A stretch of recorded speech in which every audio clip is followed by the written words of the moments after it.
Welcome to Easy Math TV. We're going to continue our study of descriptive statistics. This time we're going to make an ungrouped frequency data table with data that has a very short list of outcomes. Like the outcomes are discrete, they are finite, and it is a short list, a relatively short list. So it doesn't mean we don't need to group them together. We don't need to bin the data, in other words. Our x's are going to be individual numbers, all right? So the goal today, three things. We're going to make an ungrouped frequency data table, and we're also going to include with that what we call relative frequencies. So these are actually probabilities for each thing to happen, for each outcome x. And then we're also going to do cumulative relative frequencies, which are the percentiles. Okay, so we're also going to interpret what we see there. So we're going to see how to do that in Excel, using the different formulas in Excel, and how do we interpret that information. So there is no, we're not going to make a histogram or anything today because we just don't have the time for that. So let's just look at the data table. Our data appears in column A, and if we scroll all the way down, you will see that there are exactly 168 of them. It goes all the way down to row 168, starting in row 1 at the top. So that's a lot of data, but that's just what we're given. So whatever you're given, go ahead and paste that into column A of the spreadsheet. So anytime we're going to be doing some calculations on that, we want to make sure that we include from A1 all the way down to A168, okay? All right, so start with your x's. This is in column C.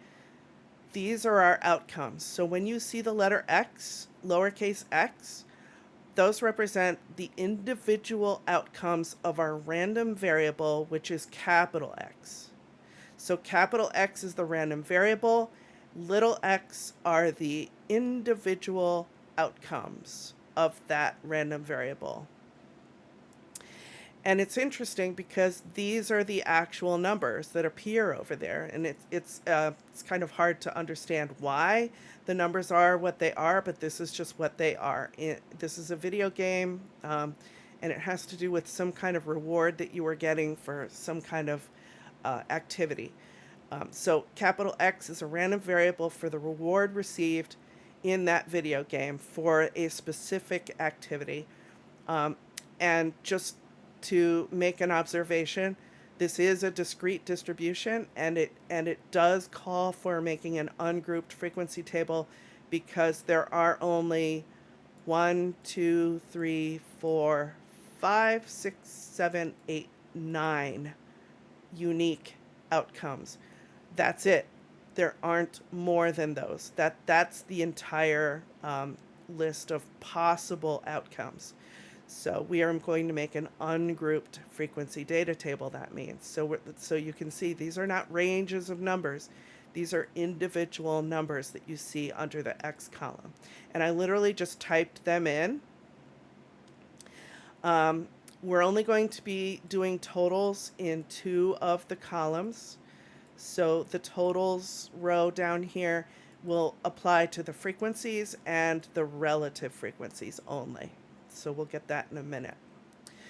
So let's do things in order. Let's start with just the frequencies. You'll notice I don't have a column here for the tally marks. In many lesson plans or many of the examples that we do, we sometimes see a column here for just making tally marks, for just hand counting things, but we're not hand counting anything, so we don't need the tally marks column. The frequencies are the counts. So basically the first one, just like we did in a previous video with a grouped frequency data table, we're going to use the Excel function countif. So in cell D3, I type equals countif parenthesis $1 colon $168 because that's where my data is, and I used fixed references there. comma, and then double quote equals double quote, because I only want to count a number if it's equal to the number in cell C3. So that's where the ampersand C3 comes in. The ampersand is saying, look at the value that is in that cell, and if it's equal to that, we want to count it. All right, so let me just read that across again. Equals countif, parenthesis, $1, colon, $168, comma, double quote equals, double quote, ampersand, C3, and then close parenthesis.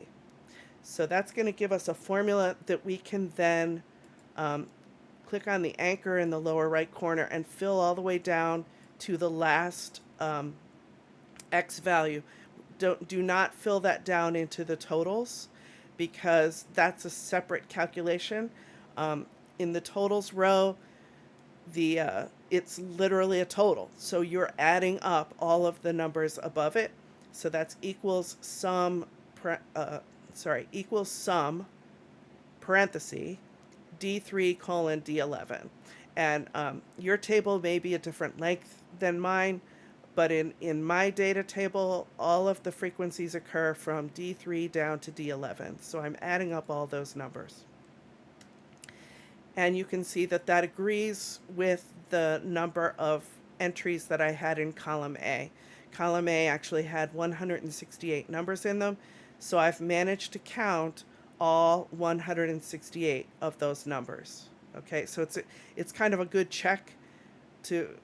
We also need that number in this column. We're going to need that value, so it's important to include that here. So now let's talk about the relative frequencies. The relative frequencies are the probabilities or the likelihoods of each of those happening.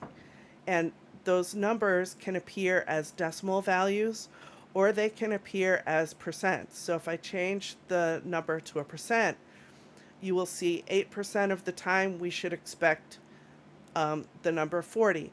19% of the time we should expect 70. 1% of the time we should expect an 80. In fact, we can get even a better decimal value by doing that. So only 1% of the time we're going to get the number 80. So that's kind of a rare thing right there. But looks like the number 129 appears a lot, because that's 29% of the time. Okay, so those are what we call relative frequencies, and those are likelihoods or probabilities. So let's just change that back to a number. A probability is, by definition, it needs to be a number between 0 and 1, so I'd rather see that as a decimal. All right, so you see the header here is in cell E2. That's called relative frequency. And then under that, we're just going to divide. So that's an easy calculation to make. We're going to divide the frequency in cell D3 by the total number of values in our sample. So basically, it's the frequency divided by n. If n is the sample size, right? So frequency divided by n. And that's equals D3 / or divided by $12. And we do need a fixed reference there, especially if we're going to be filling down, because we're always going to be dividing by the number in D12. So it needs to be $12, hit enter, and then again you can kind of click on that little anchor there and fill down all the way down to the row that has the 258 in it. And lastly, to get the total, again, we're just adding up, so it's equals sum E3 colon E11. So you're adding up all the relative frequencies that are in that column.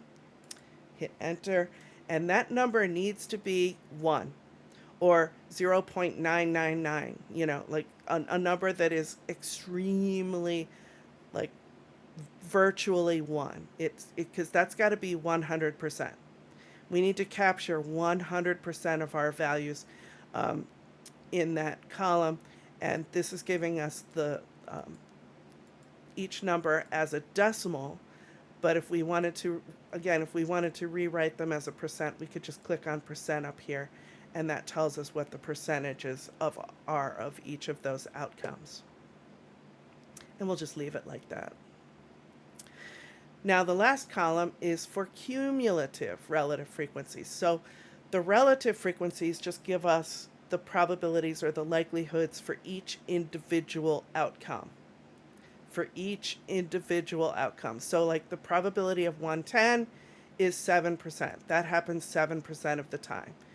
The probability of 140 is 4%. That only happens 4% of the time. 4 out of every 100. But the cumulative ones tell us what the likelihood is of anything up to that point. So let's focus in on this row here where we're row 7. So the number 129. This is the number we see there is a 64.3%. So 64.3% of our numbers are at or below 129.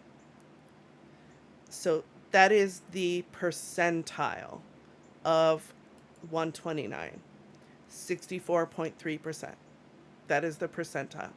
The percentile for 110 is 35.1%. The percentile for 80 is 28.6%. So you get the idea. That's the percentage of all the numbers up to and including that one. Okay? So